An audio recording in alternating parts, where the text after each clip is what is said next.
Hi everyone. This book review is going to be about a book that I have had for a while. It is a children's book, and the title of it is called Roxaboxen.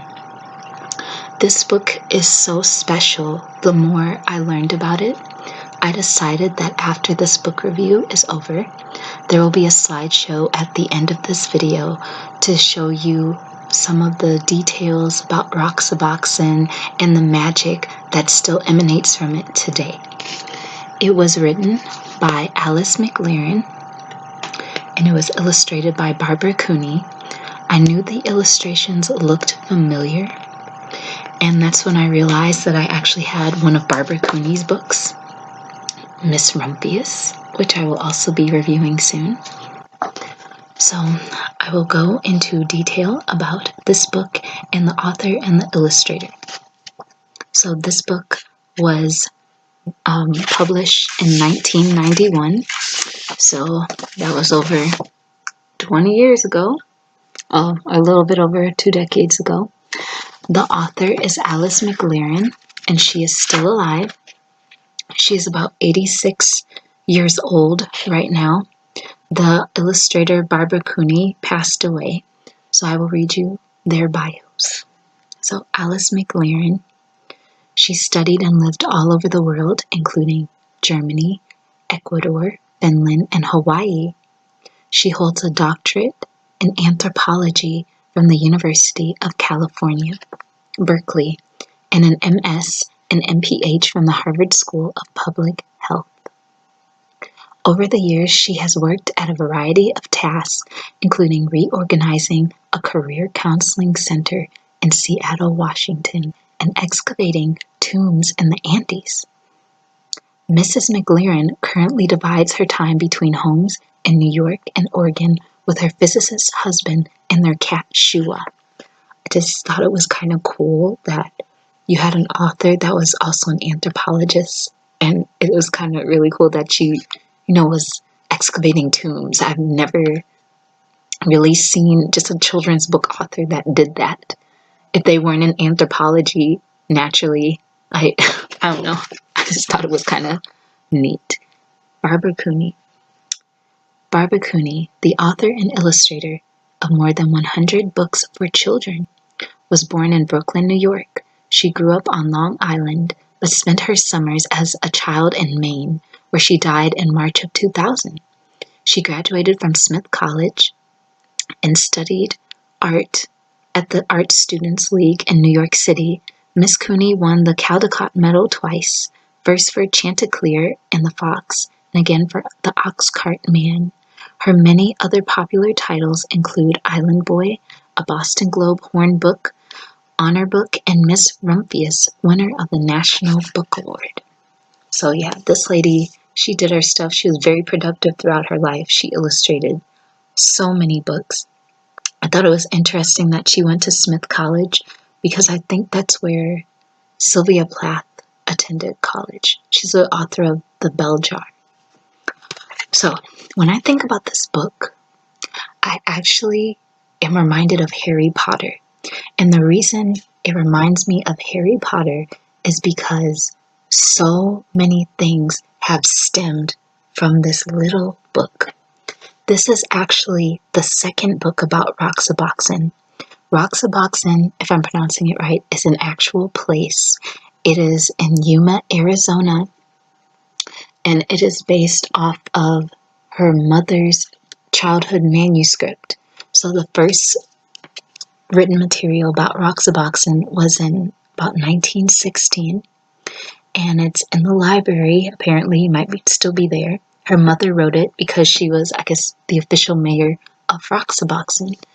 It has children that use their imagination and they create a little town made out of just the materials they find. So it's just rocks, boxes, but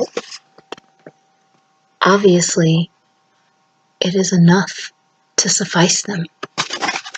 These small things from nature allowed them to just use their mind to create something out of nothing. See, look, there's a bakery. I love the illustrations because it just reminds me of the dryness of, well, I went to Arizona. I don't remember which part, but it was very hot. So when I look at these illustrations, I feel the heat of the area. What is really interesting is that they have a Roxaboxen park, and they have the area where the children played, and they try to keep it as authentic as they possibly can. So they encourage children to create little towns and things out of the rocks there. They have the Roxaboxen Festival. There's a Roxaboxen play, I think, that came out maybe 2-3 years ago. It's just really intense, and I love how people are running with this idea. You know, Harry Potter was just a book, and then there were Potter parties, and there's a Potter movie, and Potter in the theaters, stuff like that. I was a Harry Potter fan till I was at all of the events, okay? But it's just, the reason I gravitate towards this book is because of the innocence of the children in this book. They're just playing, they're changing the scenery using their mind. As I mentioned before in other videos, I worked with children for about 13 years. And one of the things that I noticed is that a lot of the children did not use their imagination. One of my earliest encounters with this realization was in 2011. I was working at an after-school program or a summer camp during the summer, and there was a little boy. He was maybe like 6 years old. He had a piece of paper, and I said, "Oh, why don't you just like draw something?" He's like, "I don't know how." And I said, "Oh, well, just think of something. Use your imagination." And he said, "I don't know how." And he just started to cry. He cried because he didn't know how to use his imagination. I would see children who didn't know how to put puzzles together. They could barely like sit still and put a puzzle together. They were just like, "I can't do it," and walk away. They didn't play with toys. They were all into technology. That's all I saw them. I started seeing less and less and less toys, dolls, trucks, G.I. Joe, different things. The next time I had a realization that maybe I hadn't seen an actual child's child, a child that acted like a child in a long while, was when I was working at the library. And in 2015, I was shelving books in the children's area, and this little girl walked in. She must have been like 9. She had on overalls, she had her little pigtails, and she had a doll in her hand. And I looked at this child like I had seen an alien. I was so shocked to see a child dress like a child that it literally threw me off. And I'm not talking about like little babies, because people would like treat the little babies like children more so than when they're 10, 11, 12. It was so interesting that I had to feel this shock to see a child acting like a child. But yeah, I love this book. I literally love this book. You need to get it, need to read it.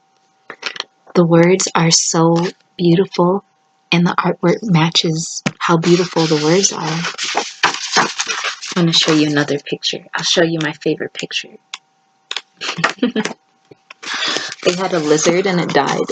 I mean, I'm not just laughing because the lizard died, but like, lizard. In the back, here's a little more information about Roxaboxen. It says, on a hill, on the southeast corner of 2nd Avenue and 8th Street in Yuma, Arizona, there is a place once known as Roxaboxen. The events in this book really happened to Alice McLerran's mother. With the aid of her mother's childhood manuscript, the memories of relatives, and letters and maps from the former inhabitants of Roxaboxen, Alice McLerran was able to recreate that magical world as if she had played there herself.